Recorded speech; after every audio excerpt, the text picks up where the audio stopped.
Hi viewers, this is Jayaswami, Assistant Professor of Zoology. ఈరోజు మనం సెఫలోకార్డేటా ఉపవర్గపు జీవుల యొక్క సాధారణ లక్షణాలు మరియు వర్గీకరణ గురించి విశదంగా తెలుసుకోబోతున్నాం. కార్డేటా వర్గీకరణ చదువుకునేటప్పుడు కార్డేటా జీవుల్ని రెండు భాగాలుగా విభజించడం జరిగింది. ప్రోటోకార్డేటా జీవులని, వర్టిబ్రేటా జీవులని. ప్రోటోకార్డేటా జీవులలో యూరోకార్డేటా మరియు సెఫలోకార్డేటా ఉపవర్గపు జీవుల్ని చేర్చడం జరిగింది. సెఫలోకార్డేటా జీవులు అంటే అర్థం ఏంటి అంటే, సెఫలో అంటే తలభాగము అని అర్థం, కార్డా అంటే పృష్ఠవంశమని, ఏటా అంటే కలిగిన జీవులని అర్థం వచ్చే విధంగా వీటికి సెఫలోకార్డేటా జీవులని నామకరణం చేయడం జరిగింది. ఇక్కడ తల పృష్ఠవంశము కలిగినవి అంటే తల భాగంలో పృష్ఠవంశం కలిగినవి అని అర్థం చేసుకోకూడదు. సెఫలోకార్డేటా అంటే ఏమని అర్థం చేసుకోవాలి అంటే, తల భాగం వరకు విస్తరించి ఉన్న పృష్ఠవంశం కలిగినటువంటి జీవులని అర్థం చేసుకోవాల్సిన అవసరం ఉంటుంది. యూరోకార్డేటా జీవులు చదివేటప్పుడు తోక భాగానికి మాత్రమే పరిమితమైన పృష్ఠవంశం చదువుకుంటాం. కానీ ఇక్కడ సెఫలోకార్డేటా అంటే తల భాగానికి మాత్రమే పరిమితమైందని అర్థం చేసుకోకూడదు. దేహ పరాంత భాగం నుంచి పూర్వాంతంలోని ముఖఫనం వరకు విస్తరించి ఉన్న పృష్ఠవంశం కలిగిన జీవుల సముదాయాన్ని సెఫలోకార్డేటా జీవులుగా గుర్తించాలి. ఇది సెఫలోకార్డేటా యొక్క అర్థం. ఈ జీవుల యొక్క పరిచయం చూస్తే, సెఫలోకార్డేటా ఉపవర్గంలో దాదాపుగా 30 జాతుల వరకు జీవులు కలవు. ఈ 30 జాతుల జీవులన్నీ కూడా సముద్ర జలాల్లో స్వేచ్ఛగా ఈదుతూ స్వేచ్ఛా జీవనం గడిపేటువంటి జీవులు. సెఫలోకార్డేటా జీవులకి మంచి ఉదాహరణ వచ్చేస్తే యాంఫియాక్సస్ లేదా బ్రాంకియోస్టోమా లాన్సియోలేటస్ అంటాం. బ్రాంకియోస్టోమా లాన్సియోలేటస్ లేదా యాంఫియాక్సస్ అనబడే జీవిని దీనికి నమూనా ఉదాహరణగా చెప్పుకుంటాం. బ్రాంకియో అంటే మనకు తెలుసు, బ్రాంకియో అనే పదము జనరల్గా అయితే మొప్పలకు వాడతాం, మొప్పలు లేదా మొప్ప చీలికలకు. బ్రాంకియల్ రెస్పిరేషన్ అంటే మొప్పల ద్వారా జరిగే శ్వాసక్రియ అనుకుంటాం కదా, కాబట్టి ఇది జల లేదా మొప్ప చీలికలకు సంబంధించిన పదం బ్రాంకియో. ఇక స్టోమా అంటే నోరు అని తెలుసు మనకు, లేదా ముఖరంధ్రం అని తెలుసు. నోటిలో మొప్ప చీలికలు కలిగినవి. లాన్సియోలేటస్ లేదా లాన్సెట్ అంటే ఏంటంటే, మన రక్తవర్గాలను గుర్తించడానికి చేతి వేళ్ళను ప్రిక్ చేయడానికి, గుచ్చడానికి ఒక చిన్న పరికరాన్ని వాడతాం. సూది కాకుండా ఒక ప్రత్యేకమైన పరికరాన్ని వాడతాం, దాన్ని లాన్సెట్ అంటాం. అంటే మొనతేలి ఉండేటువంటి నిర్మాణము అని. ఇట్లా ఉంటుంది అది. ఈ మొనతోటి కూర్చడానికి ఉపయోగపడుతుంది, దీంతో మనం ప్రిక్ చేస్తాం. సో ఈ జీవి యొక్క పూర్వపరాంతాలు కూడా ఇదే విధంగా మొనతేలి ఉంటాయి కాబట్టి లాన్సెట్ను పోలిన జీవులు కాబట్టి లాన్సియోలేటస్ అంటున్నాం. బ్రాంకియోస్టోమా నోటిలో మొప్ప చీలికలు కలిగినటువంటి లాన్సెట్ను పోలిన జీవి అని అర్థం. దాని మీనింగ్ ఇది, బ్రాంకియోస్టోమా లాన్సియోలేటస్. దాని సాధారణ నామం ఏంటిది? యాంఫియాక్సస్. యాంఫి అంటే ఉభయ, రెండు వైపులా, ఇరువైపులా. యాక్సస్ అక్షం వలె మొనతేలి ఉన్నటువంటి దేహం కలిగిన జీవులు. ఇరువైపులా అక్షం వలె మొనతేలినటువంటి జీవులు. సాధారణంగా దాన్ని మనము ఇలా ఉంటుంది, మనకు ఇలా కనిపిస్తుంది. సో దేహ పూర్వాంతము మరియు పరాంతము రెండు కూడా, యాంఫీ అంటే ఇరువైపులా, రెండు వైపులా కూడా. యాక్సెస్ అంటే అక్షంలాగా మొనతేలినటువంటి భాగాలు, కాబట్టి యాంఫీ యాక్సెస్ అంటున్నాం. ఎక్కువగా వాడబడే పదం యాంఫీ యాక్సెసే. దాని శాస్త్రీయ నామం వచ్చేసే బ్రాంకియోస్టోమా లాన్సియోలేటస్. ఇక ఇది ఒక ప్రత్యేకమైన జీవి. ఎందుకు అంటే దీని దేహ నిర్మాణం చాలా సింపుల్గా, చాలా సామాన్యంగా ఉంటుంది. అయినప్పటికీ ఈ సామాన్య నిర్మాణం కలిగినటువంటి యాంఫియాక్సస్ దేహంలో కార్డేటా లక్షణాలన్నీ ప్రదర్శించబడతాయి. ఏమిటి కార్డేటా లక్షణాలు? పృష్ఠవంశము, కడ్డీ వంటి స్థితిస్థాపక శక్తి కలిగినటువంటి పృష్ఠవంశము, పృష్ఠ నాళాకార నాడీ దండము, గ్రసని ముప్పచీలికలు మరియు తోక. ఈ 4 లక్షణాలని కలిగినటువంటి అతి సాధారణ దేహ నిర్మాణం కలిగినటువంటి జీవిగా యాంఫియాక్సస్కి ఒక ప్రత్యేకత ఉన్నది. అదేవిధంగా దీని యొక్క నిర్మాణము, అందులో ఉండేటువంటి అవయవాలు, వాటి అమరిక, ఇవన్నీ సకశేరుకాల లేదా వర్టిబ్రేటా జీవుల యొక్క పూర్వీక జీవులను పోలి ఉంటుంది. ఇవన్నీ యాంఫియాక్సస్ యొక్క ప్రత్యేకతను సూచించేటువంటి విషయాలు. ఇక తర్వాత ఈ జీవుల యొక్క సాధారణ లక్షణాలని తెలుసుకుందాం. సెఫలోకార్డిడా ఉపవర్గపు జీవులన్నీ కూడా సముద్ర జీవులు. అంటే వీటి యొక్క దేహ నిర్మాణము, దేహంలో జరిగేటువంటి జీవక్రియలకు అనుకూలతలన్నీ కూడా సముద్ర జలాల్లో సమర్థవంతంగా జీవించడానికి ఉపయోగపడేవి అని అర్థం. సముద్ర తీర ప్రాంత జలాలు ఇవి సమృద్ధిగా జీవిస్తూ ఉంటాయి. అంటే వీటి దేహంలో జరిగే జీవక్రియలు లేదా దేహంలో ఉండే అనుకూలతలు మంచినీటిలో బతకడానికి సరిపడవు అని అర్థం. సముద్ర జలాల్లో జీవించడానికి అనుకూలతలు కలిగినటువంటి జీవులు ఈ సెఫలోకార్డిటా ఉపవర్గపు జీవులు. ఇక దీని ప్రత్యేకత ఏంటంటే, ఇంతకుముందు చెప్పుకున్నట్టుగా ప్రాథమిక కార్డిటా జీవుల్లో ఉండే లక్షణాలన్నీ, పృష్ఠవంశం అయితేనేమి, పృష్ఠ నాడీదండం అయితే, గ్రసని ముప్పచీలికలు, అదేవిధంగా తోక లాంటి అతి ప్రాథమికమైనటువంటి కార్డిటా లక్షణాలు జీవిలో జీవితాంతం ఉంటాయి. యూరోకార్డిటా జీవులు చదువుకున్నప్పుడు ఏమని చెప్తాం మనము? పృష్ఠవంశం కానీ, పృష్ఠ నాడీదండం కానీ, తోక కానీ అవన్నీ లార్వా దశలో మాత్రమే ఉండి ప్రౌఢజీవుల్లో క్షీణిస్తాయి. ఓన్లీ గ్రసని ముప్పచీలికలు మాత్రమే ప్రౌఢజీవులు ఉంటాయని చదువుకున్నాం. కానీ సెఫలోకార్డిటా జీవుల యొక్క ప్రత్యేకత ఏంటంటే, ఈ జీవుల్లో ఇంతకుముందు చెప్పుకున్న పృష్ఠవంశము, పృష్ఠనాడిదండము, గ్రసని ముప్పచీలికలు మరియు తోక లాంటి ప్రాథమిక కార్డిటా లక్షణాలన్నీ కూడా జీవిలో జీవితాంతం ఉంటాయి. ఇది సెఫలోకార్డిటా జీవుల యొక్క ప్రత్యేకత.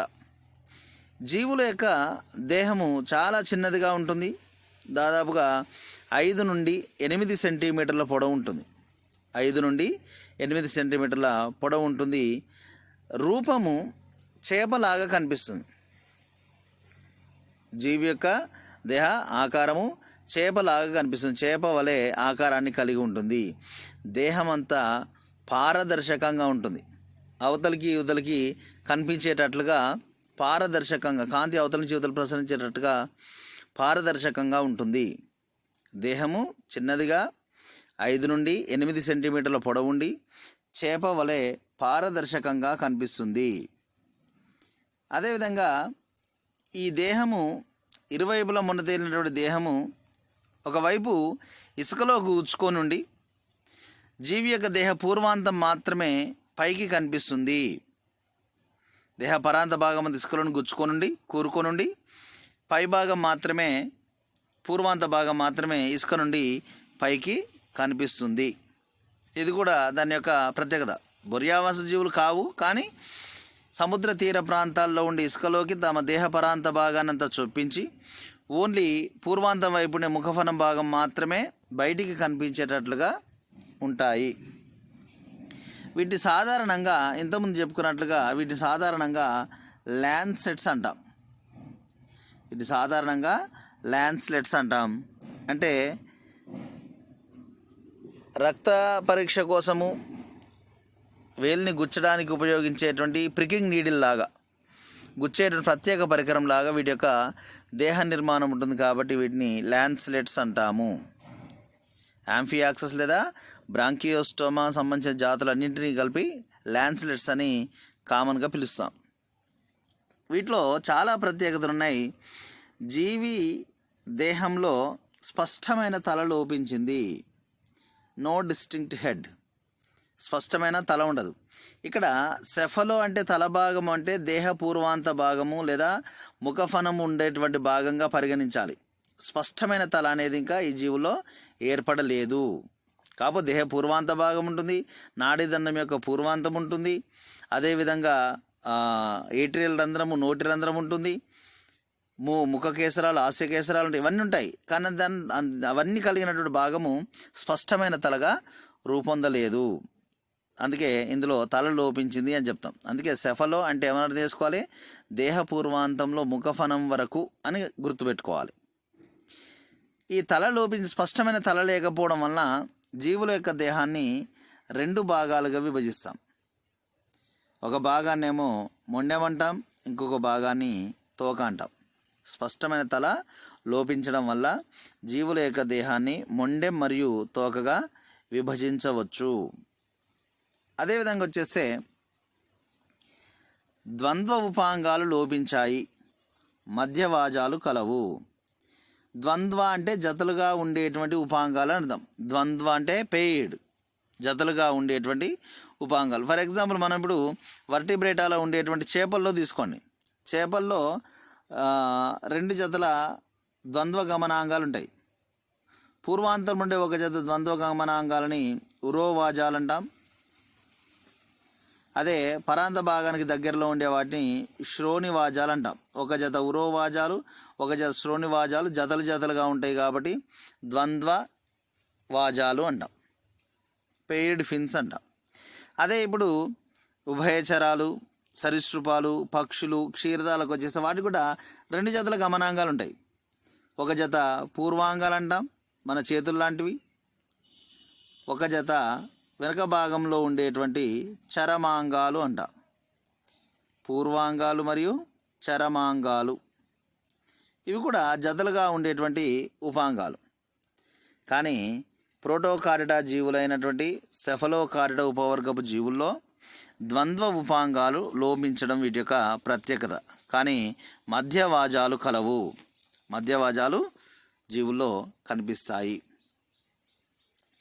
ఇక జీవి దేహంలో ఉండేటువంటి కండరాలన్నీ కూడా మయోటోములుగా ఉంటాయి. వాటిని మయోటోములు అని అంటాం. ఈ మయోటోములు దేహం యొక్క పృష్ఠభాగంలోనూ అదేవిధంగా పార్శ్వ భాగాల్లోనూ విస్తరించుంటాయి. మయోటోములు అనబడేటువంటి కండర ఖండితాలు దేహం యొక్క పృష్ఠభాగంలోనూ పార్శ్వ భాగంలోనూ విస్తరించి ఖండీభవనం చూపించేటువంటి ఖండితాలుగా ఏర్పడతాయి. అంటే ఇక్కడ జీవుల్లో కనిపించే సమఖండీభవనం అనేది కండరాలకు పరిమితమై ఉంటుంది అని అర్థం.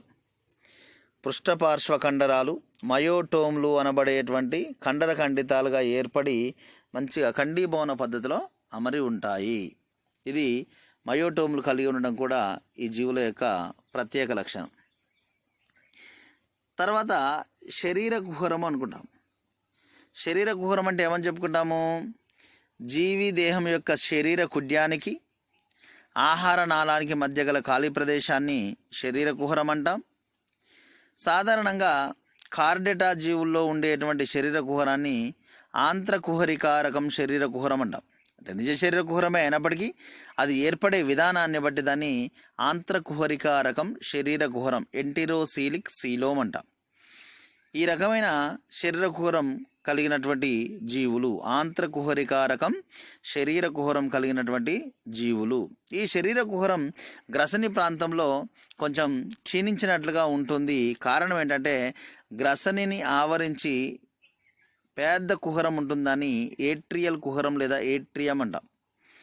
గ్రసనని ఆవరించి ఒక పెద్ద గది ఉంటుంది. దానిలోకి చొచ్చుకొని వచ్చినట్లుగా అనేక మొప్ప చీలికలు ఉంటాయి. అదేవిధంగా వృక్కాలు మొదలైన నిర్మాణాలన్నీ కూడా ఈ ఏట్రియల్ కుహరంలోకి తెరుచుకుంటాయి. ఆంత్రకుహరికారకం శరీర కుహరం ఉంటుంది. ఆహార నాళంలో ఉండే గ్రసనిని ఆవరించి, నోరు ఆస్య కుహరం గ్రసని అనుకుంటాం కదా, గ్రసనిని ఆవరించి పెద్ద గది లాంటి నిర్మాణం ఉంటుంది. దాన్ని ఏట్రియం అంటాం. అదేవిధంగా ఈ ఏట్రియంలోకే ముప్పచీలికలు, అసంఖ్యాకమైన ముప్పచీలికలు, అదేవిధంగా వృక్కాలు మొదలైన నిర్మాణాలు ఈ ఏట్రియల్ కుహరంలోకే తెరుచుకుంటాయి. ఇక ఇంతకుముందు చెప్పుకున్నట్లుగా పృష్ఠవంశం యొక్క ఉనికిని బట్టి దీనికి పేరు పెట్టారు. కాబట్టి పృష్ఠవంశము పూర్వాంత భాగంలో ఉండేటువంటి ఓరల్ ఫన్నెల్ ముఖఫనం నుంచి, పూర్వాంత భాగంలో ఉండే ముఖఫనం నుంచి పరాంత భాగంలో ఉండేటువంటి తోక వరకు విస్తరించి ఉంటుంది. అదేవిధంగా ఈ పృష్ఠవంశం అనేటువంటి స్థితిస్థాపక కడ్డి వంటి నిర్మాణము దేహం పొడవునా విస్తరించి ఉండి జీవితాంతం ఉంటుంది. జీవి యొక్క జీవిత పర్యంతం ఉంటుందని గుర్తుపెట్టుకోవాలి. ఈ పృష్ఠవంశము తల వరకు లేదా ముఖఫనం వరకు విస్తరించింది కాబట్టి వీటికి సెఫలోకార్డేటా అని నామకరణం చేయడం జరిగిందనే విషయాన్ని మనం అర్థం చేసుకోవాలి. తర్వాత వివిధ రకాల వ్యవస్థలు అబ్జర్వ్ చేద్దాం. ఫస్ట్ది జీర్ణ వ్యవస్థ. సాధారణంగా జీర్ణ వ్యవస్థ అంటే ఏమని డిఫైన్ చేస్తాం మనము? జీర్ణ రస గ్రంథులచే కూడినటువంటి ఆహార నాళాన్ని జీర్ణ వ్యవస్థగా పరిగణిస్తాము. ఇందులో ఉండే ఆహార నాళము సంపూర్ణమైన ఆహార నాళం. నోటి రంధ్రంతో ప్రారంభమై పాయువుతో అంతమయ్యేటువంటి ఆహార నాళాన్ని సంపూర్ణ ఆహార నాళం అంటాం. ఏదైనా ఒక జీవిలో ఉండే ఆహార నాళము నోటితో ప్రారంభమై పాయువుతో అంతమొందినట్లయితే దానిని సంపూర్ణ ఆహార నాళంగా పరిగణిస్తాము. ఇంతకుముందు చెప్పుకున్నట్టుగా ఈ నోటి తర్వాత ఆస్యకుహరం తర్వాత ఉండే భాగము గ్రసని అనుకుంటాం. చాలా పెద్దదిగా ఉంటుంది. దీనిని ఆవరించి ఏట్రియం ఉంటుందని ఇంతకుముందు చదువుకున్నాం. ఈ గ్రసని లోపల అసంఖ్యాకమైన అనేక సంఖ్యలో ఉండేటువంటి ముప్ప చీలికలు గ్రసనలోకి తెరుచుకుంటాయి. అయితే ఇక్కడ ఇంట్రెస్టింగ్ విషయం ఏంటంటే సాధారణంగా అన్ని జీవుల్లో అతి ప్రాథమిక జలచర జీవుల్లో ఎక్కువగా మొప్పలు లేదా మొప్ప చీలికలే అతి ప్రధానమైనటువంటి శ్వాసవయవాలు. కానీ ఇక్కడ ఉండేటువంటి మొప్ప చీలికలు అసంఖ్యాకంగా ఉంటాయి, గ్రసనలోకి తెరుచుకొని ఉంటాయి. కానీ ఇవి శ్వాసక్రియకి ఉపయోగపడవు. Very very important bit. అత్యధిక సంఖ్యలో మొప్ప చీలికలు ఉన్నప్పటికీ అవి జలశ్వాసక్రియలో తోడ్పడవనే విషయం చాలా ఇంపార్టెంట్ విషయం ఇక్కడ. మరి ఎందుకు ఉపయోగపడతాయి ఇక్కడ ఉండేటువంటి గ్రసని ముప్ప చీలికలు అంటే, నోటి నుండి తీసుకున్నటువంటి నీరు గ్రసనలోకి వచ్చినప్పుడు గ్రసనలో ఉండే మొప్పలని తడుపుతూ అది కింది వైపుకు వచ్చేసే క్రమంలో భాగంగా ఆ లోపలికి తీసుకున్న నీటిలో ఉండేటువంటి వివిధ రకాల సూక్ష్మజీవులని, ఈ యాంఫియాక్సస్లకు ఉపయోగపడేటువంటి ఆహార పదార్థపు రేణువులని ఇవి ఫిల్టర్ చేస్తాయి, గాలిస్తాయి. తద్వారా నీటిని వదిలేసి అందులో ఉండేటువంటి ఆహార పదార్థపు రేణువులన్నింటినీ పట్టేసుకుంటాయి. అందువల్ల ఇక్కడ ఇవి ఆహార పదార్థాలను వెతుకుతున్నాయి కాబట్టి, గాలిస్తున్నాయి కాబట్టి వాటిని గాలిత పోషణ విధానంలో ఉపయోగపడతాయని చెప్పుకుంటున్నాం. జీవుల యొక్క గ్రసని చాలా పెద్దదిగా ఉంటుంది. అందులో అసంఖ్యాకమైన ముప్ప చీలికలు ఉంటాయి. కానీ ఇవి జలశ్వాసక్రియకు ఉపయోగపడవు. ఇవి ఎందుకు ఉపయోగించుకోబడతాయి అంటే, జీవి దేహానికి కావలసిన ఆహార పదార్థాలను గ్రసనలోకి వచ్చేసినటువంటి మొప్పల గుండా ప్రయాణించేటువంటి నీటిలోని ఆహార పదార్థపు రేణువులన్నింటినీ ఇవి పట్టేసుకొని జీవికి ఆహార పదార్థాలుగా వాడుకుంటాయి. ఆ విధంగా కనుక పోషణ జరిపించినట్లయితే దాన్ని గాలిత పోషణ విధానం అంటాం. ఫిల్టర్ ఫీడింగ్ మెకానిజం అంటాం. ఫిల్టర్ చేయడం, నీటిని ఫిల్టర్ చేసి అందులో ఉండే ఆహార పదార్థాలని పట్టేయడం, దాన్నే గాలిత పోషణ విధానం అంటున్నాము. ఇక శ్వాసక్రియ విషయానికి వచ్చేస్తే, శ్వాసక్రియ అంటే ఏమని చెప్పుకుంటాము, శ్వాస వ్యవస్థ అంటే ఏమని చెప్పుకుంటాము, వేర్వేరు అవయవాలను ఉపయోగించి, వేర్వేరు భాగాలను ఉపయోగించి జీవుల యొక్క దేహానికి బాహ్య వాతావరణానికి జరిగేటువంటి పరస్పర వాయు వినిమయాన్ని, పరస్పర వాయు మార్పిడిని శ్వాసక్రియగా చెప్పుకుంటాం. అయితే ఇక్కడ ప్రత్యేకమైనటువంటి శ్వాసాంగాలు లేవు. మిగతా జీవుల్లో మొప్పచీలికలు శ్వాసాంగాలుగా పనిచేసినట్టు ఇక్కడ పనిచేయవు. ఇక్కడ ప్రత్యేకించబడిన శ్వాసాంగాలు లేవు. మరి ఎలా జరుగుతుంది శ్వాసక్రియ అంటే, నిరంతరాయంగా జీవి దేహంలో ఏదో ఒక ప్రాంతము నీటికి అటాచ్గా ఉంటుంది. నీటిని తాకే దేహ భాగాల ద్వారా పరస్పర వ్యాపన పద్ధతిలో వాయు మార్పిడి జరుగుతుంది. ఎందుకంటే జీవుల దేహాన్ని ఆవరించి పలచడి ఏకనిర్మిత పొర బాహ్య చర్మం ఉంటుంది, పారదర్శకంగా ఉంటుంది. కాబట్టి నీటిలోని ఆక్సిజన్ దేహంలోకి ప్రవేశిస్తుంది, దేహంలో ఉండే కార్బన్ డైఆక్సైడ్ నీటిలోకి విడుదల చేయబడుతుంది. వ్యాపన పద్ధతిలో నీటిని తాకే దేహ భాగాల ద్వారా పరస్పర వాయు వినిమయము జరగడం ఇక్కడ ప్రత్యేకత. ప్రత్యేక శ్వాసాంగాలు లేవు. ఇవి జీర్ణ వ్యవస్థ మరియు శ్వాస వ్యవస్థ యొక్క ప్రత్యేకతలు. ఇక ప్రసరణ వ్యవస్థ చూస్తే, ప్రసరణ వ్యవస్థలో సాధారణంగా మనం రక్త ప్రసరణ వ్యవస్థను కానీ శోషరస వ్యవస్థను కానీ ప్రసరణ వ్యవస్థ అనుకుంటాం. దేహంలో వివిధ రకాల పదార్థాల యొక్క రవాణాకి వినిమయానికి ఉపయోగపడే అతి ముఖ్యమైన వ్యవస్థ ప్రసరణ వ్యవస్థ. ఇందులో సంవృత రకమైన ప్రసరణ వ్యవస్థ కనిపిస్తుంది. ఏమిటి సంవృత రకమైన రక్త ప్రసరణ వ్యవస్థ అంటే, అతి ప్రాథమిక జీవులైన అకశేరుకాలలో రక్తము నియమిత రక్తనాళాల ద్వారా ప్రయాణించకుండా దేహంలోని దేహ కోటరాల్లో ప్రవహిస్తుంది. అలా దేహ కోటరాల ద్వారా ప్రసరణ ద్రవం ప్రసరించినట్లయితే దాన్ని వివృత రకం రక్త ప్రసరణ లేదా వివృత రకం ప్రసరణ వ్యవస్థ అంటాం. Open type of circulatory system. కానీ అభివృద్ధి చెందిన జీవుల్లో కనిపించేటువంటి ప్రసరణ వ్యవస్థని సంవృత రకం రక్త ప్రసరణ వ్యవస్థ అంటాం. Closed type of circulatory system అంటే రక్తము నియమిత రక్తనాళాల ద్వారా మాత్రమే ప్రయాణిస్తుంది. అలా ప్రయాణిస్తే దాన్ని సంవృత రకం రక్త ప్రసరణ విధానం అంటాము. ఇంకొక స్పెషాలిటీ ఏంటంటే, ఈ ప్రసరణ వ్యవస్థలో హృదయం కానీ గుండె కానీ శ్వాసవర్ణకం కానీ ఉండవు. ప్రసరణ వ్యవస్థలో రక్తనాళాల ద్వారా రక్తం ప్రయాణించినప్పటికీ ఇందులో పంపింగ్ ఆర్గాన్ అయినటువంటి గుండె, ఆక్సిజన్ లాంటి వాయువుల్ని మోసేటువంటి శ్వాసవర్ణకాలు ఇందులో లోపించి ఉన్నాయి. ఇది ప్రసరణ వ్యవస్థ యొక్క ప్రత్యేకత. అదేవిధంగా పృష్ఠ మరియు ఉదర రక్తనాళాలు ఉంటాయి. రక్త వ్యవస్థకు ప్రసరణ వ్యవస్థకు అనుగుణంగా పృష్ఠ మరియు ఉదర రక్తనాళాలు ఉంటాయి. పృష్ఠ రక్తనాళంలోనేమో దేహం యొక్క పూర్వాంత భాగం నుంచి పరాంతం వైపుకు రక్తం ప్రయాణిస్తుంది. అదే ఉదర రక్తనాళంలో అయితేనేమో పరాంతం నుంచి పూర్వాంతం వరకు రక్తం ప్రయాణిస్తుందని గుర్తుపెట్టుకోవాలి. పృష్ఠ రక్తనాళము, ఉదర రక్తనాళం అనే రెండు రక్తనాళాలు ఉంటాయి. పృష్ఠ రక్తనాళంలో పూర్వాంతం నుంచి పరాంతం వైపుగా రక్తం ప్రయాణిస్తుంది. అదేవిధంగా ఉదర రక్తనాళంలో పరాంతం నుంచి పూర్వాంతానికి రక్తం ప్రయాణిస్తుంది. ఇక కాలేయ నిర్వాహక వ్యవస్థ కూడా ఉంటుంది. కార్డిటా జీవులో చదువుకుంటే నిర్వాహక వ్యవస్థ ఉన్న వీటి యొక్క ముఖ్య లక్షణం అండి. ఏమిటి నిర్వాహక వ్యవస్థ అంటే, ఏదేని ఒక అవయవంలో అనేక కేశనాళికలచే ఏర్పడినటువంటి ఒక పెద్ద నాళము. ఫర్ ఎగ్జాంపుల్ ఇక్కడ ఒక 3-4 కేశనాళికల ద్వారా ఒక పెద్ద నాళం ఏర్పడ్డది అనుకుందాం. 4 కేశనాళికలు కలిసి ఒక పెద్ద నాళాన్ని ఏర్పరిచాయి.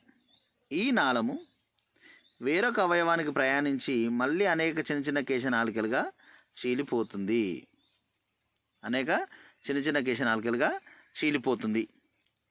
ఇలా చీలిపోతే దాన్ని ఏమంటాం అంటే నిర్వాహక వ్యవస్థ అంటాం. ఏదేని ఒక అవయవంలో అనేది ఏదైనా ఒక అవయవంలో చిన్న చిన్న కేశనాళికలుగా కలయిక వల్ల ఏర్పడిన ఒక పెద్ద నాళము మరొక అవయవాన్ని చేరి, ఫర్ ఎగ్జాంపుల్ వై ఆర్గాన్ మరొక అవయవాన్ని చేరి మళ్ళీ కేశనాళికలుగా చీలిపోతే దాన్ని నిర్వాహక వ్యవస్థ అంటాం. ఇక్కడ ఆహార నాళం నుంచి అనేక కేశనాళికలచే ఏర్పడినటువంటి ఒక పెద్ద నాళము, కాలేయ నిర్వాహక సిర లేదా కాలేయ నిర్వాహక నాళము వేరొక అవయవాన్ని, అంటే ఇక్కడ కాలేయాన్ని చేరుకొని మళ్ళీ అనేక కేశనాళికలుగా చీలిపోతుంది. అట్లా చీలిపోతే దాన్ని ఏమంటాము? కాలేయ నిర్వాహక వ్యవస్థ అంటాం. ఏమనాలి దాన్ని? కాలేయ నిర్వాహక వ్యవస్థ అంటాము. ఇది కాలేయ నిర్వాహక వ్యవస్థ ఉండడం కూడా ఈ జీవుల యొక్క ప్రత్యేక లక్షణం. ఇక తర్వాత విసర్జన.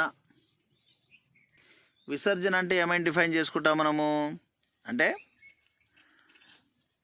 జీవి దేహంలో వివిధ జీవక్రియల ఫలితంగా ఏర్పడినటువంటి నత్రజని సంబంధిత వ్యర్థ పదార్థాలను దేహం నుంచి వెలుపలికి పంపించే ప్రక్రియనే విసర్జన అంటాం.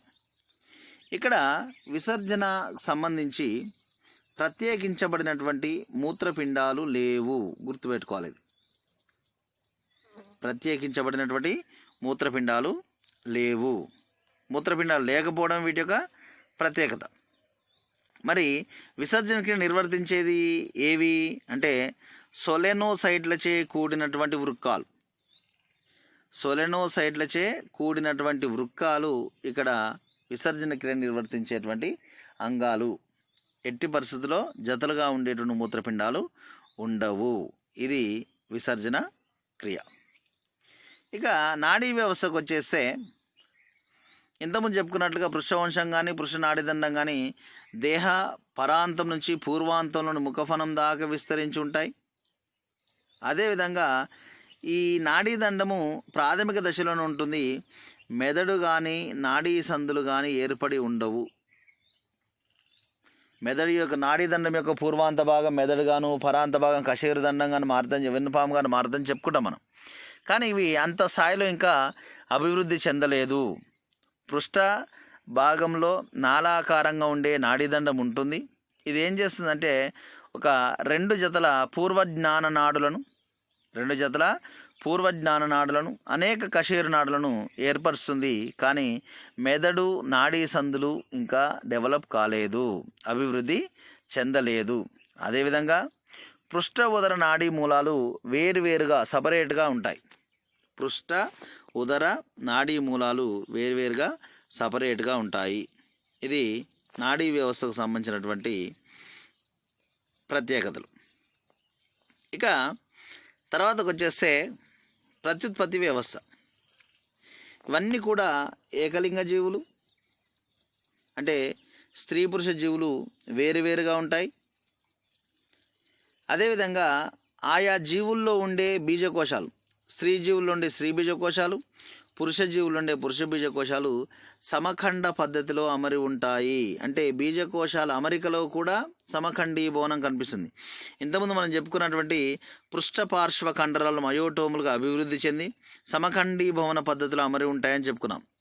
అలాగే ఈ స్త్రీ జీవులు ఉండే స్త్రీ బీజకోశాలు, పురుష జీవులు ఉండే పురుష బీజకోశాలు కూడా సమఖండ పద్ధతిలో అమరి ఉండటం సెఫలోకార్డేటా ఉపవర్గపు జీవుల యొక్క ప్రత్యేక లక్షణము. కానీ ఈ బీజకోశాల నుంచి విడుదలయ్యే స్త్రీ మరియు పురుష బీజ కణాలను ఏదో ఒక ప్రాంతంలోకి రవాణా చేయడానికి బీజవాహికలు ఉండవు. చూడండి, ఇవి అతి సామాన్య నిర్మాణంలో అన్ని కార్డేటా లక్షణాలు కలిగి ఉంటాయని మొదట్లోనే చెప్పుకుంటాం. ఏవే నిర్మాణాలు లోపించాయో చూడండి. మన సాధారణంగా ఉండేటువంటి అన్ని అవయవాల్లో భాగంగా హృదయం లోపించిందని చెప్పుకున్నాం. అదేవిధంగా శ్వాసవర్ణకం లోపించిందని చెప్పుకున్నాం. మెదడు అభివృద్ధి చెందలేదని చెప్పుకున్నాం. మూత్రపిండాలు లోపించాయని చెప్పుకున్నాం. ఈ విధంగా వేరువేరు అవయవాలకు సంబంధించిన అతి ప్రత్యేక లక్షణాలు ఉండే అవయవాలు అన్నీ కూడా ఇక్కడ లోపించిన. మెదడు లేదు, నాడీ సందులు లేవు, బీజవాహికలు కూడా లోపించి ఉన్నటువంటి జీవులు ఇవి. ఇక స్త్రీ పురుష జీవులు తమ యొక్క బీజ కణాలను నేరుగా నీటిలోకి విడుదల చేస్తాయి. నీటిలోకి విడుదల చేయగా జీవి దేహానికి వెలుపలనే ఆయా బీజ కణాల యొక్క ప్రాకేంద్రకాలు కలిసిపోయి ఫలదీకరణం జరుగుతుంది. ఈ విధంగా జీవుల దేహం వెలుపల ఫలదీకరణం జరుగుతుందని బాహ్య ఫలదీకరణం అంటాం, ఎక్స్టర్నల్ ఫెర్టిలైజేషన్ అంటాం, బాహ్య ఫలదీకరణం అని చెప్పుకుంటాము. అదేవిధంగా ఇక్కడ జరిగేటువంటి అభివృద్ధిని పరోక్షాభివృద్ధి లేదా అప్రత్యక్షాభివృద్ధి అంటాం. నేరుగా తల్లి జీవులను పోలిన పిల్ల జీవులు ఉత్పత్తి అవుతుంది ప్రత్యక్షాభివృద్ధి. అలా కాకుండా ఈ తల్లి జీవి పిల్ల జీవి ఏర్పడడానికి మధ్యన లార్వా దశ కనుక కనిపిస్తే దాన్ని పరోక్షాభివృద్ధి లేదా అప్రత్యక్షాభివృద్ధి, ఇండైరెక్ట్ డెవలప్మెంట్ అంటాం. ఈ ఇండైరెక్ట్ డెవలప్మెంట్లో స్వేచ్ఛగా ఈదేటువంటి లార్వా దశ కనిపిస్తుంది, స్వేచ్ఛగా ఈదే లార్వా దశ కనిపిస్తుంది. ఇవన్నీ ఈ సెఫలోకారట జీవుల యొక్క విశిష్టమైనటువంటి లక్షణాలు. ఇక ఈ లక్షణాలన్నింటిని మనం జీవుల లోపల చూద్దాం. మనకు బయటకు ఎన్ని కనిపిస్తాయో ఒకసారి అబ్జర్వ్ చేద్దాం. ఇది యాంఫియాక్సస్ లేదా బ్రాంకియోస్టోమా లాన్సియోలేటం జీవి. ఇక్కడ చూడండి, ఈ జీవుల యొక్క ప్రతి జీవి యొక్క పూర్వాంత భాగము అదేవిధంగా పరాంత భాగం రెండు కూడా మొనతేలును, పూర్వాంత భాగము పరాంత భాగం రెండు కూడా మొనతేలి ఉన్నాయి. కాబట్టే దీన్ని ఏమని పిలుస్తున్నాము? యాంఫీ అంటే ఇరువైపులా, యాక్సస్ అంటే మొనతేలి ఉన్నటువంటి దేహం కలిగినటువంటి జీవులుగా చెప్తున్నాము.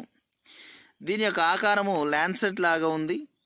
దాని యొక్క ముఖపూర్వ నిర్మాణంలో ఏముంటున్నాయి? మొప్ప చీలికలు ఉంటున్నాయి. గ్రసంలో మొప్ప చీలికలు ఉంటాయని చెప్పుకున్నాం.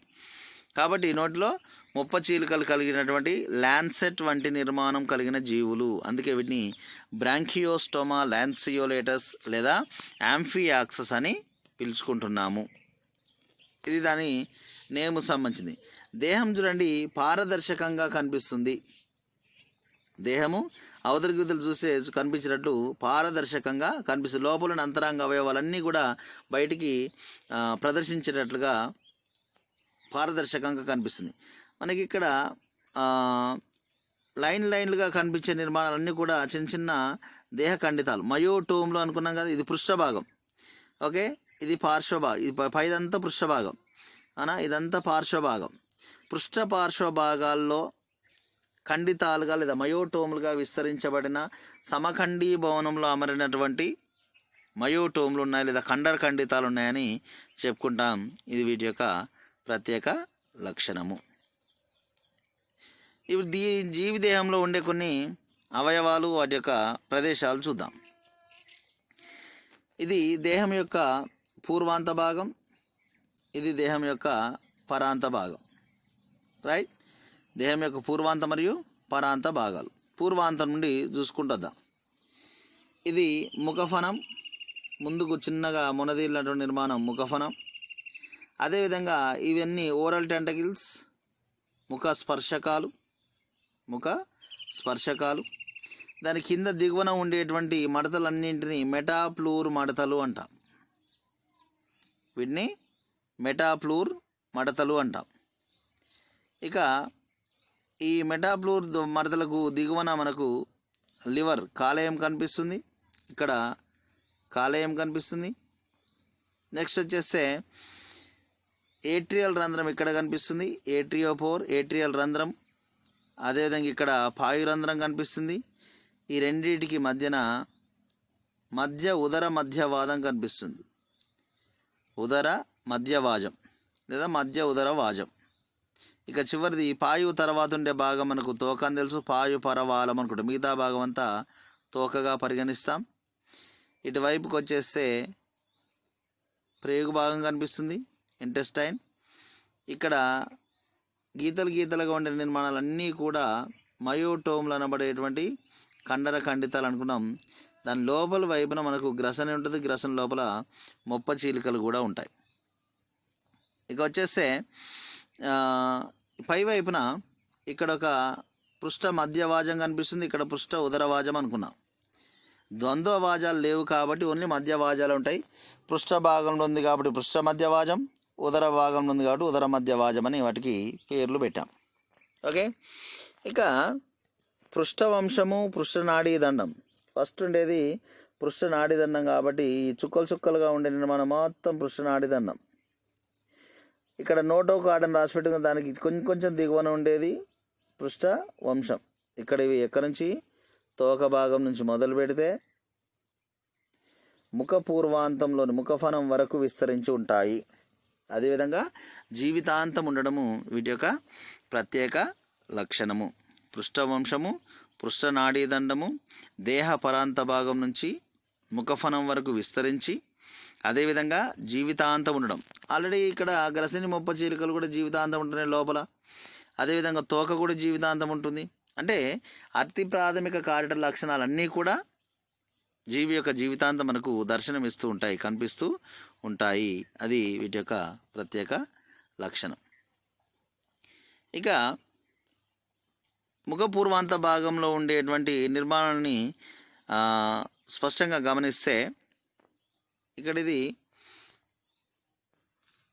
ఈ చుక్కలు చుక్కలు కనిపిస్తుంది మొత్తం. ఇక్కడ నుంచి ఇక్కడికి ఇదంతా పృష్ఠ వంశం. దాని కొంచెం ఎగువనే ఉండాలి పృష్ఠ నాడీ దండం ఉండాలి, రైట్. ఆ తర్వాత వచ్చేస్తే ఈ పైన ఉండే జీవుల యొక్క దేహాన్ని ఆవరించి ఏకనిర్మిత బాహ్య చర్మ పొర ఇది. దీని ద్వారానే వాయువుల వినిమయం జరుగుతుందని చెప్పు. ఎందుకంటే ఇక్కడ స్పష్టమైనటువంటి ప్రత్యేకించబడినటువంటి శ్వాసాంగాలు లేవు. ఉన్న మొప్ప చీలికలు శ్వాసక్రియకు ఉపయోగపడవు, గాలితో పోషణ విధానానికి మాత్రమే ఉపయోగపడతాయి. జీవి దేహాన్ని నీరు ఎంతవరకు తాకుతుందో లేదా నీటిని తాకే దేహ భాగాల నుంచి మాత్రమే పరస్పర వ్యాపన పద్ధతిలో వాయువుల వినిమయం జరుగుతుందని గుర్తుపెట్టుకోవాలి. ఇక ఇక్కడ నోటి భాగం ఉంది. ఈ నోటి భాగాన్ని ఆవరించి ఉండేటువంటి శైలికల వంటి నిర్మాణాలు ఆస్య కేసరాలంట, ఈ చిన్న చిన్న నిర్మాణాలు. అదేవిధంగా ఇవన్నీ కూడా లైన్లు కనిపించేవన్నీ కూడా మయోటోమ్లు సమఖండ పద్ధతిలో అమరి ఉంటాయి. దాని లోపల వైపున ఇక్కడ గ్రసన్ ఉంటుంది. గ్రసన్ లోపల మొత్తం మనకు మొప్ప చీలికలు ఉంటాయి. గ్రసన్ లోపల, గ్రసన్ చాలా పెద్దదిగా ఉంటుంది. గ్రసన్ లోపల అసంఖ్యాకమైన మొప్ప చీలికలు ఉంటాయి. గాలితో పోషణ విధానానికి ఉపయోగపడుతుంది. ఇక్కడ చూడండి, మొత్తం పారదర్శకంగా అనిపిస్తుంది. బయట కనిపిస్తుంది, లోపల అంతరంగ అవయవాలన్నీ కూడా మనకు స్పష్టంగా కనిపిస్తున్నాయి. అందుకే చేపను పోలి ఉండే పారదర్శక దేహం కలిగిన జీవులని చెప్పుకుంటాం వీటి. ఇంకా ఇక్కడ మనకు కనిపించిన నిర్మాణంలో ఇక్కడ మనకు ఆస్యకేరాలు క్లియర్గా కనిపిస్తున్నాయి.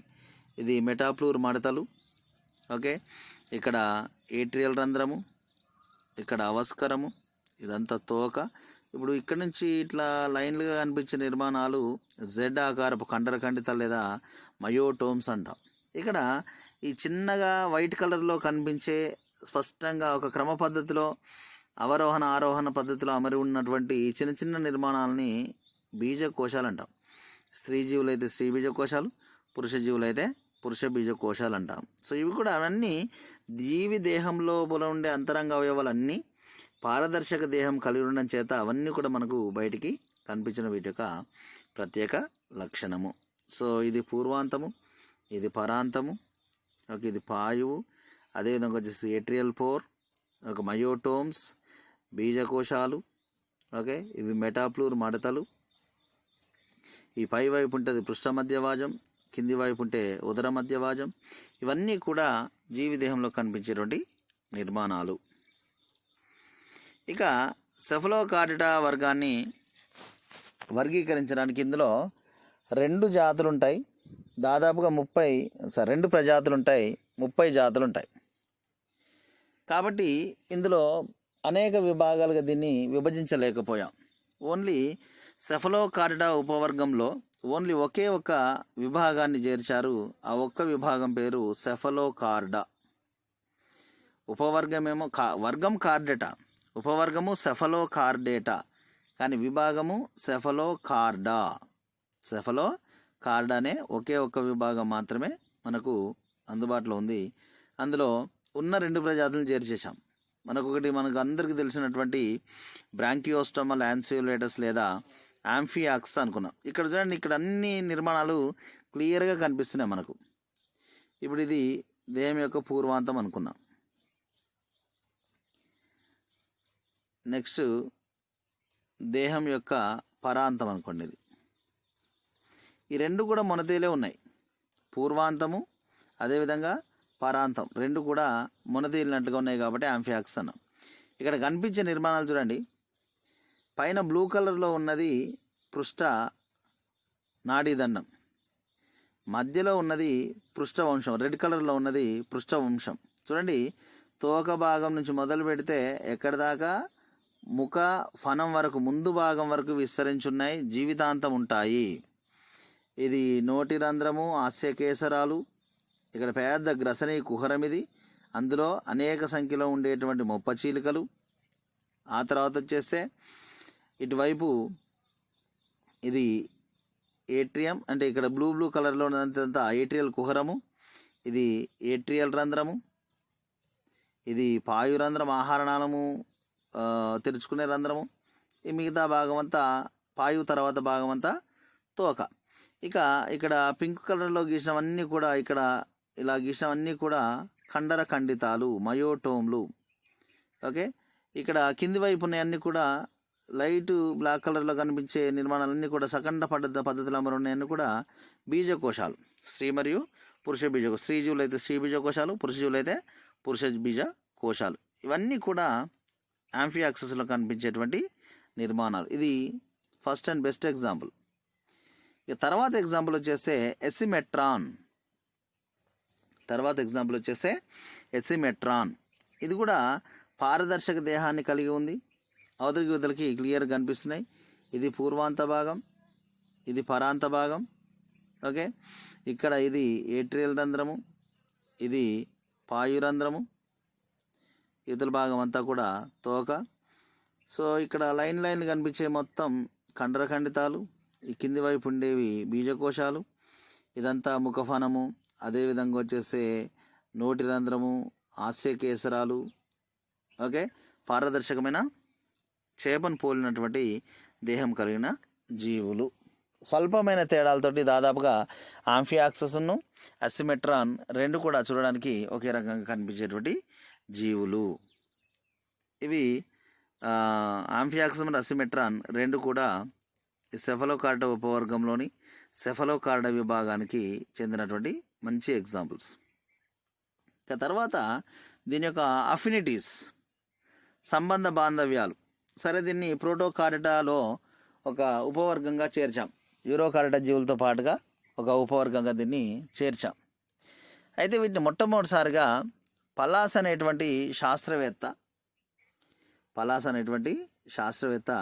18వ శతాబ్దంలోనే గుర్తించాడు. వీటిని 18వ శతాబ్దంలో గుర్తించి వీటి యొక్క ఆకారాన్ని, రూపాన్ని బట్టేసి స్లగ్లాగా అనిపిస్తాయి అని ఏం చేస్తారంటే మొలస్కా వర్గంలోని గ్యాస్ట్రోపోడా విభాగంలో చేరుస్తాడు. గ్యాస్ట్రోపోడా విభాగంలో పలాస్ అనే శాస్త్రవేత్త ఈ సెఫలోకార్డా జీవుల్ని 18వ శతాబ్దంలో మొదటిసారిగా చేర్చడం జరిగింది. ఆ తర్వాత ఇక విపరీతమైన కాంట్రవర్సీ ఉంది. వీటిలో వేరు లక్షణాలు కనిపించడము, తద్వారా వీటిని ఎక్కడ చేర్చాలని ఒక సందిగ్ధత ఏర్పడము జరిగింది. కానీ తర్వాత దశల్లో కార్డేటా ప్రాథమిక లక్షణాలైనటువంటి పృష్ఠవంశము, పృష్ఠనాడిదండము, గ్రసనీ మొప్పచీలికలు, తోక ఇవన్నీ గుర్తించిన తర్వాత ఏమనుకున్నారు, ఓకే ఇవి అకశేరుకాలు కావు అని మొలస్కాల నుండి తీసేసి దాన్ని ఏం చేశారు, ఇవి అతి ప్రాథమికమైన చేపలు, చూడడానికి చేపల్లాగా ఉన్నాయి కాబట్టి అతి ప్రాథమికమైనటువంటి ఒక క్రమంగా ఏర్పాటు చేసి చేపల విభాగంలో చేర్చడం జరిగింది. ఒక ప్రత్యేకమైన ఒక క్రమాన్ని ఏర్పరిచి దాన్ని చేపల విభాగంలోనే చేర్చడం జరిగింది. ఫస్ట్ మొలస్కాలో చేర్చినప్పటికీ తర్వాత కార్డేటా లక్షణాలను గుర్తించి వాటిని చేపలను మొలస్కా జీవుల నుంచి తీసేసి చేపల్లో ఒక ప్రత్యేక క్రమాన్ని ఏర్పరిచి వీటిని చేర్చడం జరిగింది. ఇక ఆ తర్వాత చేపల నుండి కూడా వేరుపరిచారు. ఎందుకలా అంటే ఇందులో కొన్ని పెక్యులియారిటీస్ ఉన్నాయి. ఏంటి అవి?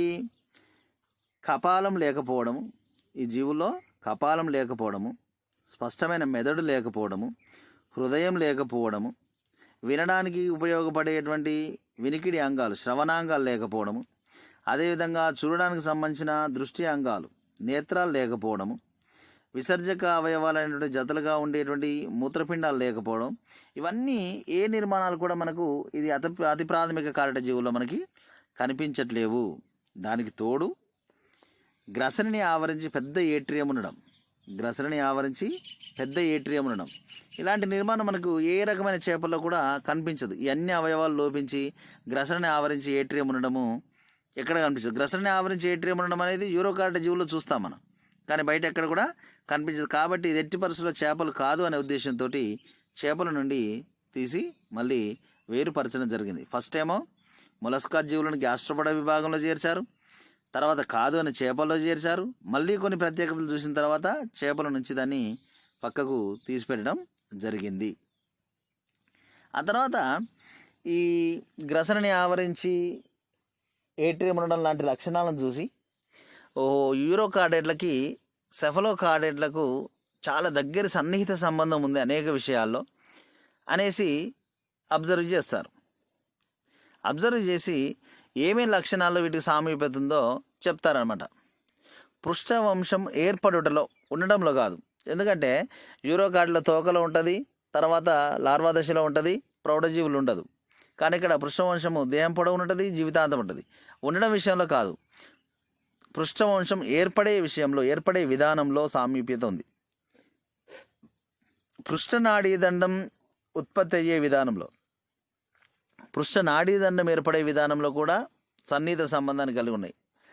అదేవిధంగా ఇంతకుముందు చెప్పుకున్నట్లుగా గాలిత పోషణకు ఉపయోగపడేటువంటి గ్రసనిలో ఉండే అనేక సంఖ్యలోని మొప్పచీలికలు, పరిగ్రసని పట్టీలు కలిగి ఉండడం కూడా యూరోకార్డ జీవులకి సెఫలోకార్డ జీవులకి మధ్య ఉండే సంబంధాన్ని తెలుపుతుంది. అయితే ఈ మొప్పలను ఉపయోగించి నీటిని వడపోసి ఆహార పదార్థాలను సేకరించేటువంటి గాలిత పోషణ విధానం సాధారణంగా అయితే మనకు సకశేరుకాల్లో జంతురాజ్యంలో ఎంటిరోన్యూస్టా, అంటే ఎంటిరోన్యూస్టా ఎక్కడిది, ఇది హెమికార్డా ఉపవర్గానికి సంబంధించినటువంటి హెమికార్డా వర్గానికి సంబంధించిన ఒక విభాగం ఎంటిరోన్యూస్టా జీవుల్లో కనిపిస్తుంది. అదేవిధంగా వచ్చేస్తే సైక్లోస్టోముల్లో పెట్రోమైజాన్ యొక్క లార్వాను అమ్మోసీటస్ లార్వా అంటాం. ఈ అమ్మోసీటస్ లార్వాలో గాలిత పోషణ విధానమే కనిపిస్తుంది. అదేవిధంగా కొంచెం అభివృద్ధి చెందిన సకశేరుకాలైన ఉభయచరాల జీవుల యొక్క కొన్ని జీవుల యొక్క లార్వాల్లో, అన్ని కాదు కొన్ని ఉభయచరాల యొక్క లార్వాల్లో కూడా ఈ గాలిత పోషణ విధానం కనిపిస్తుంది. అంటే ప్రోటోకార్డిటా జీవులైనటువంటి సెఫలోకార్డిటా ఉపవర్గపు జీవుల్లో కనిపించే గాలిత పోషణ విధానం ఈ జీవులకు ఒక్కదానికి పరిమితం కాలే. హెమికార్డిటాలో ఉండే ఎంటిరోన్యూస్టా విభాగపు జీవులకి, అదేవిధంగా సైక్లోస్టోముల్లో ఉండే అమ్మోసిటస్ లార్వాకు, అభివృద్ధి చెందిన సకశేరుకాలైన చతుష్పాదులైన ఉభయచరాల్లో కొన్ని జీవుల లార్వాల్లో ఈ గాలిత పోషణ విధానం కనిపిస్తుంది. అయినప్పటికీ ఈ గాలిత పోషణ విధానాన్ని కార్డిటా జీవుల యొక్క అతి ప్రాథమిక పోషణ విధానంగా పరిగణించడం జరుగుతుంది. శాస్త్రజ్ఞులు దీన్ని అతి ప్రాథమిక పోషణ విధానంగా పరిగణించారు. సో ఇవన్నీ విషయాల్లో సెఫలోకార్డిటా జీవులు యూరోకార్డిటా జీవులతోటి అతి సన్నిహితమైన సంబంధాన్ని కలిగి ఉన్నాయి. ఇక స్వరూప శాపకత వల్ల ఉన్నత కార్డిటేట్లు ఏర్పడి ఉండొచ్చు. మనం యూరోకార్డిటాలో లార్వేసి విభాగం జీవులు చదువుకుంటాం. ఈ లార్వా దశ పరిమాణాలు చిన్నగా ఉంటుంది, కానీ ప్రౌఢజీవుని పోలి ఉంటుంది. స్వరూప శాపకత, పీడోమార్ఫోసిస్ అంటాం. ఇలాంటి ప్రక్రియ ద్వారానే ఉన్నత కార్డిటా జీవులు ఏర్పడి ఉండవచ్చునని ఒక భావన. ఏం జరిగి ఉండొచ్చు అంటే, సాధారణంగా వీటిలో పరోక్ష అభివృద్ధి జరిగేటప్పుడు రూపవిక్రియ జరుగుతుంది. రూపవిక్రియ సమయంలో మొప్ప చీలికలు కానీ ఇతర అవయవాల్లో వాటి యొక్క లొకేషన్లో, వాటి యొక్క స్థానంలో మార్పు జరిగి ఉండవచ్చును. అదేవిధంగా వచ్చేస్తే ఈ ఆంఫియాక్సిస్ లాంటి జీవులు అహను సకశేరుకాలు, ఏనేత జీవుల యొక్క క్షీణించబడిన వారసత్వ లక్షణాలు ఉన్నాయని కూడా వీటిలో చెప్పుకోవచ్చు. ఈ ప్రత్యేక లక్షణాలు ఏంటి అంటే, అధిక సంఖ్యలో మొప్ప చీలికలు కలిగి ఉండడము, మయోటోములు కలిగి ఉండడము, సౌష్ఠవం కోల్పోయి ఉండడము, అదేవిధంగా లార్వా దశ అతి సంక్లిష్టంగా కనిపించడం వీటి యొక్క ప్రత్యేకతలు. ఏనేత జీవుల యొక్క వారసత్వ లక్షణాల్లో ప్రత్యేకతలు ఇవి. మరి క్షీణించిన లక్షణాలు ఏంటివి?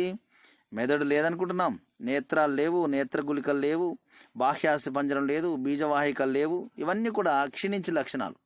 ఇక ఫైనల్గా ఈ జీవుల్ని ప్రోటోకార్డిటా ఎక్రేనియాటలో చేర్చడానికి ఇప్పటికి కూడా ఫుల్ఫిల్గా ఉండేటువంటి కంప్లీట్గా ఉండే నిదర్శనాలు లేవు. కానీ ఈ క్రేనియాటా జీవులతోటి ఇవి అతి సన్నిహిత సంబంధాలు ఉన్నాయి కాబట్టి వాటిలో చేర్చడానికి శాస్త్రవేత్తలు ప్రయత్నం చేస్తున్నారు.